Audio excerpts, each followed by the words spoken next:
जय हिंद साथियों, welcome to गेला एकेडमी। गोरखपुर विश्वविद्यालय का पीएचडी नोटिफिकेशन जब से आउट हो गया है तब से लेकर बच्चों में बहुत ढेर सारा कंफ्यूजन बना हुआ है कि सर जेआरएफ वालों को भी क्या एग्जाम देना पड़ेगा, नेट वालों को भी क्या एग्जाम देना पड़ेगा, अगर किसी ने एमफिल किया है तो क्या उनको भी एग्जाम देना पड़ेगा। और तो और पिछली बार की गलती बताता हूँ, अभी 2 महीने पहले की गलती। बहुत सारे बच्चे ऐसे थे जो जेआरएफ वाले थे, उन्होंने फॉर्म भर दिया था और डायरेक्ट इंटरव्यू के लिए आए थे, सबको यूनिवर्सिटी से खदेड़ दिया गया था। ऐसी गलती आपको नहीं करना है। आप चाहे नेट पास हो, चाहे जेआरएफ पास हो, चाहे एमफिल पास हो, चाहे आप सीएसआईआर नेट पास हो या गेट पास हो, हर किसी को एग्जाम डीडीयू में दीनदयाल उपाध्याय गोरखपुर विश्वविद्यालय में देना ही देना होगा। इस बात को नोट कर लीजिए। आज की इस वीडियो में हम लोग बातचीत करेंगे कि कितना पढ़ें, कहां से पढ़ें, कैसे पढ़ें कि इस एग्जाम को क्वालिफाई कर ले जाएं। याद रखिए, एग्जाम को क्रैक करना है, एग्जाम को टॉप करने वाला प्लान आपके मन में बिल्कुल ना रहे। आज इस वीडियो में कंप्लीट डिस्कशन करेंगे और एक बेहतरीन तरीका भी बताएंगे जिससे आपको थोड़ी सी आसानी हो जाए इस एग्जाम को निकालने में, गोरखपुर विश्वविद्यालय में पीएचडी एडमिशन लेने में।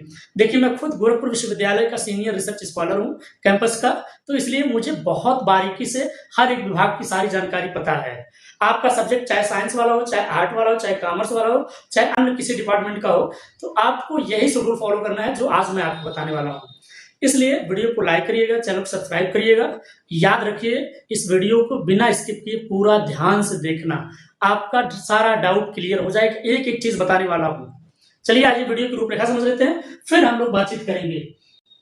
एग्जाम किसे देना है और किसे नहीं देना है वो भी बताऊंगा। अभी मैंने कहा वो वाली बात और एक दूसरी नई बात भी बताने वाला हूँ। एग्जाम सेंटर कहाँ बनते हैं कि मान लीजिए कोई व्यक्ति बंगाल से डाला है, कोई बिहार से डाला है, कोई राजस्थान छत्तीसगढ़ से डाला है, कोई यूपी का है, गोरखपुर का ही है, तो एग्जाम सेंटर कहाँ बनेंगे? क्या इसमें नेगेटिव मार्किंग होता है कि नहीं? अगर होता है तो कितने का होता है वो भी बातचीत करेंगे। एग्जाम का पैटर्न, क्या वो मार्कशीट भरनी होती है या सीबीटी मोड में होता है या कैसे होता है, सब्जेक्टिव है कि ऑब्जेक्टिव है, ये भी बातचीत करने वाला हूँ। कितना पढ़े, सबसे जरूरी चीज, सर उतना बता दीजिए, इतना बता दीजिए, इतना पढ़ ले, इतने काम हो जाए। कहां से पढ़ें और क्या पढ़ें, और कट ऑफ की जो बात होती है ये भी बातचीत करेंगे। और आपके लिए स्पेशल एक चीज और बताने वाला हूं, वीडियो के लास्ट में आप लोग बने रहिएगा। ठीक, चलिए वीडियो शुरू करते हैं। पहले तो ये समझ लीजिए, गोरखपुर विश्वविद्यालय का पीएचडी का जो एडमिशन निकला हुआ है, ये सेशन इस बार वाला 2026 और 27 वाला है। ठीक, अब इस एग्जाम को रेट कहते हैं, रेट।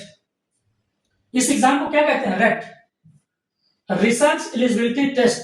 रेट का मतलब होता है रिसर्च एलिजिबिलिटी टेस्ट। इसी को कुछ यूनिवर्सिटियों में पेट भी बोलते हैं, पीएचडी एंट्रेंस टेस्ट भी बोलते हैं, लेकिन हमारे यहाँ डीडीयू में इसको पीएचडी रेट बोलते हैं। तो आज के बाद अगर आप गोरखपुर विश्वविद्यालय में पीएचडी एडमिशन लेना चाहते हैं तो पीएचडी रेट ही बोलेंगे। ठीक, अब एग्जाम किसे देना है? चाहे आप जेआरएफ पास हो, चाहे आप नेट पास हो, चाहे आप एमफिल हो, चाहे आप एमफिल हो, चाहे आप सीएसआईआर नेट पास हो, चाहे आप गेट पास हो, या अन्य, यानी कि आपके पास चाहे पोस्ट ग्रेजुएट हो, यानी कि जो लोग बिना नेट वाले हैं वो लोग भी यहाँ फॉर्म भर सकते हैं। अगर आपके पास मास्टर डिग्री है, आप पोस्ट ग्रेजुएट हो, तो आप भी फॉर्म भर सकते हो। हर किसी को एग्जाम देना होगा, हर किसी को। यहां मैं सीधा लिख देता हूं, सबको एग्जाम देना होगा, सबको एग्जाम देना होगा। बात खत्म, मामला समझ गए ना? अब कोई कमेंट नहीं करेगा सर मेरा जेआरएफ है, मैं क्या करूं? नेट चाहे जब पास हो, उससे कोई दिक्कत नहीं, आप फॉर्म भर देना। ठीक, सबको एग्जाम देना होगा। किसको एग्जाम नहीं देना होगा? जो गोरखपुर विश्वविद्यालय के कर्मचारी हैं या प्रोफेसर हैं, अगर वो पीएचडी में फॉर्म भरते हैं उनको एग्जाम देने की जरूरत नहीं, बस उन्हीं को, बाकी सबको एग्जाम देना है। ठीक, बात खत्म। अब एग्जाम सेंटर, क्योंकि किसी भी पीएचडी का नोटिफिकेशन जब आउट होता है तो उस यूनिवर्सिटी में एक स्टेट के, उसी स्टेट के लोग बच्चे फॉर्म नहीं भरते, पूरे भारत से लोग फॉर्म अप्लाई करते हैं। तो एग्जाम सेंटर कहां बनेगा? देखिए, गोरखपुर विश्वविद्यालय खुद कैंपस में ही एग्जाम सेंटर बनाता है, कैंपस में ही एग्जाम सेंटर बनाता है। एग्जाम सेंटर कहां होगा? गोरखपुर विश्वविद्यालय खुद होगा। गोरखपुर विश्वविद्यालय ये एग्जाम सेंटर होगा आप लोगों का, याद रखिए। आप चाहे जहां के हो, चाहे उत्तर प्रदेश के, बिहार के, बंगाल के, राजस्थान के, छत्तीसगढ़, दिल्ली, एमपी, कहीं के आप हो, सेंटर आपको गोरखपुर विश्वविद्यालय कैंपस में ही आगे एग्जाम देना होगा। रहने रुकने खाने की कोई दिक्कत नहीं है। मुझे डिस्क्रिप्शन बॉक्स में टेलीग्राम चैनल का लिंक होगा, व्हाट्सएप चैनल का लिंक होगा, आप उसे ज्वाइन कर लेना और आप सभी लोगों के लिए, गोरखपुर विश्वविद्यालय वाले बच्चों के लिए एक स्पेशल ग्रुप बनाया गया है, उसको जरूर ज्वाइन कर लेना। और वहीं पर व्हाट्सएप नंबर होगा नीचे, कहीं कोई दिक्कत आएगी एग्जाम देते समय तो मुझे बताना, आपकी पूरी हेल्प होगी। कैंपस में मैं मिलूंगा, ठीक। अब क्या यहाँ पे निगेटिव मार्किंग होती है? अगर होती है तो कितना होता है? पहला चीज तो यहाँ कोई निगेटिव मार्किंग नहीं होता, बात है, कोई भी निगेटिव मार्किंग नहीं होता है इस एग्जाम में, रेटिंग में कोई निगेटिव मार्किंग नहीं होती है। अब जो एग्जाम का पैटर्न है वो कैसा है? वो सब्जेक्टिव है कि ऑब्जेक्टिव है? तो वो ऑब्जेक्टिव है। कैसे? एमसीक्यू बेस है, मल्टीपल चॉइस क्वेश्चन, यानी कि एक क्वेश्चन पूछा जाएगा, उसके 4 ऑप्शन दिए जाएंगे, उसमें से कोई एक आपको सेलेक्ट करने हैं, ठीक। अब ये एमसीक्यू बेस है और ये ओएमआर सीट वाला है, ओएमआर सीट वाला। ओएमआर सीट का मतलब वही होता है ना, गोलवा गुलियाना, गोलवा को बढ़िया से गुलियाना ऐसे छोड़ दिए तो ये गलत हो जाएगा, ये सही हो जाएगा। भले आपका क्वेश्चन सही है, लेकिन अगर आपने आधा अधूरा गुलियाया या तिरछा पीछा गुलियाया तो भी गलत है, या फिर ऐसे ऐसे किया तो भी गलत है। पूरा गोला एकदम सीधा होना चाहिए और पूरा भरा होना चाहिए। याद रखिए, जब आप गोला लगा रहे होंगे ना, उसके नीचे एक ब्लूप्रिंट नीला पन्ना रखा होगा, उसमें ध्यान देना, बढ़िया से वो लकीर बनना चाहिए। अभी से बता रहा हूं, नहीं तो बाद में जब क्वेश्चन आंसर किया आएगा, जब ना क्वेश्चन मिलाओगे तो कहोगे यार इसमें कुछ छपे नहीं है, मैं फेल हूं, पास कितना क्वेश्चन सही हुआ, कितना गलत हुआ, फिर बाद में कहोगे। इसलिए proper dot blue pen, dot blue नहीं black, dot black pen use करना, एकदम पूरा डार्क करना, ठीक। MCQ base. अब इसमें सवाल कितने आएंगे? इसमें सवाल जो आएंगे वो टोटल आएंगे 70 क्वेश्चन। आप चाहे साइंस वाले हो चाहे आर्ट वाले हो, आप कान खोल के सुन लो, टोटल 70 क्वेश्चन आएंगे। आपको उसमें 50-50 का रेशियो होगा, 50-50 का रेशियो होगा, 50%, 50%, यानी कि 35-35 question, 35 question, 35 question.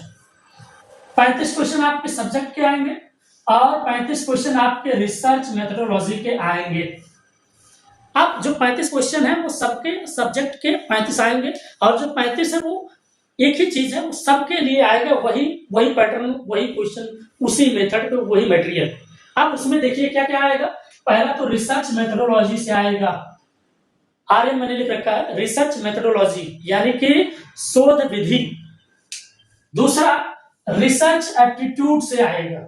Research aptitude का मतलब शोध अभिक्षमता। ये जो बता रहा हूँ ये सबके लिए है, चाहे आपके विषय चाहे जो हो। 35 क्वेश्चन तो आपके विषय से आएगा, और 35 क्वेश्चन जो मैं अभी बता रहा हूँ ये सबके लिए है, यहीं से सबका आएगा। कहाँ से पढ़ना, कितना पढ़ना अभी बताऊंगा, वीडियो में बने रहिए, वीडियो को लाइक करिए, चैनल को सब्सक्राइब करिए। और अगली जो चीज है वो रिसर्च एथिक्स है। रिसर्च एथिक्स का मतलब शोध नैतिकता, यानी कि शोध में किसी तरह का बेईमानी वगैरह ना करना, चोरी चकारी ना करना, जो आजकल लोग कर रहे हैं, चाहे जीपीटी से, गूगल से, जेमिनाई से, या किसी सीनियर से, या कहीं कॉपी से नकल करके कहते हैं मैंने खुद लिखा, मैंने खुद बनाया। ऐसा काम नहीं करना है। आपके सब्जेक्ट नॉलेज का जो है वो मैंने आपको ऑलरेडी बता दिया। सब्जेक्ट नॉलेज के टोटल 35 क्वेश्चन आने वाले हैं। इसके अलावा सीआरटी मैंने लिख रखा। सीआरटी का मतलब करंट रिसर्च ट्रेंड, यानी कि इस समय जो रिसर्च का ट्रेंड चल रहा है उससे भी क्वेश्चन आते हैं, और एक का दुक्का क्वेश्चन आ जाते हैं, लॉजिकल रीजनिंग, डीआई यानी कि डाटा इंटरप्रिटेशन, या मैथ के एक का दुक्का क्वेश्चन आ जाते हैं। बाकी सारा जो क्वेश्चन आता है वो रिसर्च मेथोडोलॉजी से ही आता है। मामला समझ गए? ये वाला जो मैंने बताया सबके लिए 35 क्वेश्चन सब्जेक्ट से, 35 रिसर्च मेथोडोलॉजी से। बात क्लियर हो गया ना? मामला समझते रहे। अब कितना पढ़ें, कहां से पढ़ें? अगर आपने यूजीसी नेट की तैयारी की है या कर रहे हैं तो समझिए ये आपके लिए प्लस पॉइंट है, आपके लिए समझिए ये प्लस पॉइंट है। अब कितना पढ़ें, कहां से पढ़ें और क्या पढ़ें, इन दोनों सवालों के जवाब मैं एक साथ देना चाहता हूं। ठीक, आपको क्या करना है, अपने सब्जेक्ट का 2020 से लेके 2026 तक के जितने भी प्रीवियस ईयर क्वेश्चन पेपर हैं, जितने भी प्रीवियस ईयर क्वेश्चन, चाहे जो विषय हो, जैसे साइंस वाले हैं वो सीएसआईआर नेट वाले समझें, जो आर्ट वाले हैं वो यूजीसी नेट वाला समझें। आप क्या करेंगे, 2020 से लेके 2026 यानी कि आज तक जितने प्रीवियस ईयर क्वेश्चन पेपर आए उसको एक नहीं 10 बार लगाओ। बात खत्म। इतने से आपके जो 35 क्वेश्चन है मामला सॉल्व हो जाएगा। ठीक, आप समझ गए कितना पढ़ना है, इतना पढ़ना है। कहां से पढ़ना है? यूजीसी के नेट से पढ़ना है, सिलेबस से पढ़ना है। क्या पढ़ना है? प्रीवियस ईयर क्वेश्चन पेपर पढ़ना है। मामला समझ गए कितना पढ़ना है, कहां से पढ़ना है, क्या पढ़ना है, ये तीनों चीजें मैंने आपको बता दूंगा। ठीक, अब करना क्या है कि जो और सब 35 क्वेश्चन है जो सबके लिए सर आप बता रहे हो, इसके लिए यूजीसी नेट का जो पहला पेपर है उसका सेकेंड यूनिट, उसका कौन सा यूनिट? सेकेंड यूनिट का नाम क्या है? Research aptitude. जरा कमेंट करना बिना देखे, बहुत यूजी नेट जब की तैयारी करो ना, 10 चैप्टर है, 10 यूनिट का नाम लिख कर कमेंट कर देना, मुझे पता चल जाएगा आपकी तैयारी क्या है। सेकंड यूनिट का नाम है रिसर्च एप्टीट्यूड, शोध अभिक्षमता। सिर्फ वही चैप्टर पढ़ लेना, उस चैप्टर के अंत में ढेर सारा क्वेश्चन दिया होगा, प्रीवियस ईयर या एमसीक्यू या प्रैक्टिस, उसको पूरा लगा देना, उतने में हो जाएगा। पूरा फर्स्ट पेपर पढ़ने की जरूरत नहीं है, उतने में आपका ये एग्जाम निकल जाएगा। याद रखिए, आपको एग्जाम बहुत टॉप नहीं कर देना है, एग्जाम यूजीसी के नेट से भी थोड़ा सा बिलो द बेल्ट रहने वाला है, समझ गए? अब कट ऑफ की बात कर लें। देखिए, गोरखपुर विश्वविद्यालय क्या करता है, एक चीज मजे की बताता हूँ। गोरखपुर विश्वविद्यालय क्या करता है, जो क्वेश्चन बुकलेट होता है ना, वो आपको अपने साथ ले जाने नहीं देगा, बुकलेट भी जमा कर लेती है। तो कट ऑफ का कोई सवाल ही नहीं पैदा होता है। कट ऑफ, क्योंकि आज तक इन्होंने कट ऑफ जारी नहीं किया, और जारी करने का कोई मतलब भी नहीं है विशेष की कट ऑफ आना चाहिए, कितने नंबर पे पास होंगे, कितने फेल होंगे, इससे नहीं मतलब है। ठीक, आपका जब रिजल्ट आएगा तो उसमें लिखा रहेगा qualify for interview, not qualify for interview. आप इंटरव्यू के लिए क्वालिफाई हैं, आप इंटरव्यू के लिए क्वालिफाई नहीं है। अगर आपको लगेगा तो आंसर की भी आएगी, तो आंसर की आप मिला सकते हैं, ऐसा कोई हेडेक वाली बात नहीं है। अब इतनी सारी चीजें मैंने बता दी, आई होप ये वीडियो आपको अच्छा लगा होगा। अब एग्जाम डेट आपको बता देता हूं ताकि आपको मामला क्लियर हो जाए। एग्जाम आपका कब होने वाला है? एग्जाम आपका 7 सितंबर से लेके 15 सितंबर के बीच में होने वाला है। कितना?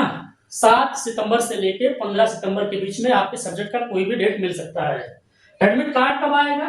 एडमिट कार्ड आपका जो आएगा 1 सितंबर से लेके 7 सितंबर के बीच में आपका एडमिट कार्ड आ जाएगा। आप चलिए टोटल सीटों की बात कर ले। टोटल सीट 858, रेगुलर मोड में 753 सीट आई है। कैंपस में कितनी सीटें हैं? गोरखपुर विश्वविद्यालय में 265 सीटें हैं। एडेड कॉलेज में 448 सीटें हैं। सेल्फ फाइनेंस की जो सीटें हैं वो 76 है।